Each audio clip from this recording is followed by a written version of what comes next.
ओम शांति। 17 सितंबर की मुरली में बाबा ने अपने बच्चों के लिए कितनी समझानी थी, क्योंकि आज सर्व की सद्गति दाता परमात्मा अपने बच्चों को पढ़ा रहे हैं, तो टीचर से भी लब जुट जाना चाहिए। कमाई हमारी जमा करनी है, तो कमाई में हमारी बुद्धि इधर उधर ना जाए।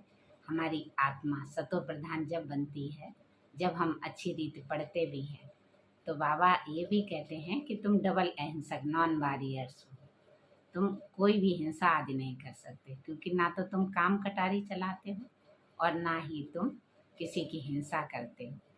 तो हिंसा से राज्य थोड़ी ना मिलता है, हमें अंदर के विकारों को मानना पड़ता है, तभी राज्य मिलता है। हमने 5000 वर्ष पहले भी अपना रावण यानी अपने विकारों पर जीत पाकर ही राज्य पाए थे और राम राज्य की स्थापना हुई थी। वो फिर से हो रही है।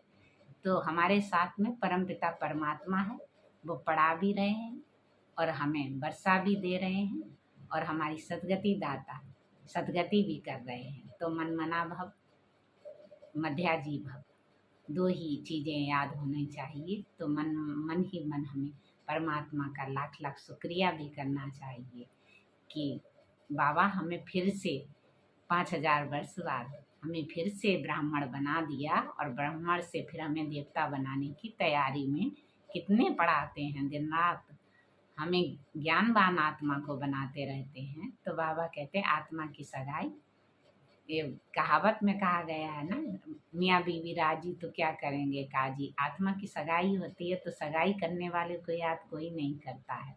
तो अब सगाई हमारी परमात्मा के साथ हो गई है, तो उससे हमारा लब जुटा रहना चाहिए। खाते पीते उठते बैठते बस परमात्मा की याद रहनी चाहिए। फिर बाबा कहते हैं कि योगेश्वर नाम पड़ा कृष्ण का, क्यों पड़ा? इसलिए कि परमात्मा सबसे बड़ा योगेश्वर है, क्योंकि वो योग सिखाता है। और योग सीखा पहले ब्रह्मा ने, पहले ज्ञान योग परमात्मा ने उन्हें सिखाया, तो उनके द्वारा हम ब्राह्मण बच्चों ने सीखा, तो वो बने योग ज्ञान ज्ञानेश्वर योग योगेश्वर, फिर राज राजेश्वर, वो ही बनते हैं, तो राज करते हैं। तो फिर वहाँ पर बाबा कहते हैं कितनी सुखद सारी धरती बन जाती है, सारे तत्व सतो प्रधान होते हैं। तो अपने आप कहते हैं ना, देवताओं के सुख घनेरे, तो देवताएं सुख में रहते हैं और जब पतित हो जाते हैं तब दुखी हो जाते हैं।